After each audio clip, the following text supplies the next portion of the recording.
Cette rencontre entre dans le cadre de la restitution de la mission menée récemment par la Banque mondiale au Tchad. Cette mission portait sur l'évaluation des projets financés par l'institution dans les domaines des infrastructures, de l'urbanisme et de l'énergie.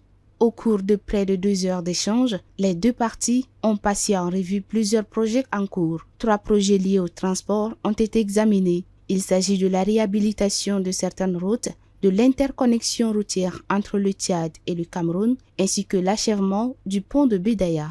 Les discussions ont également porté sur la gestion des inondations à N'Djamena.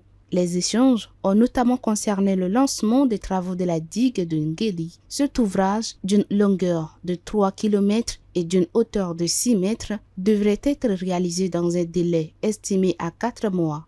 À l'issue de la rencontre, Franz Dresgross a exprimé la position de la Banque mondiale sur l'avancement des projets soutenus par son institution. Le ministre des Finances a, pour sa part, évoqué la coopération entre le Tchad et la Banque mondiale et l'état d'exécution des projets. Ça a été pour nous, comme à chaque fois, d'échanger avec beaucoup de sincérité, beaucoup de passion, avec beaucoup de détails et beaucoup d'engagement.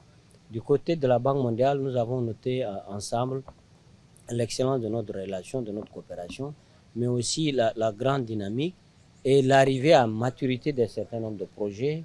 Le projet du RESPIT, c'est-à-dire la centrale de 35 mégas en journée et de 60 mégas de batterie qui va être réceptionnée et inaugurée fin juin, début juillet.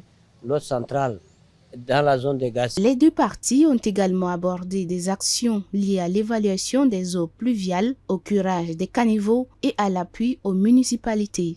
La rencontre s'est achevée sur la restitution des conclusions de la mission de la Banque mondiale au Tchad.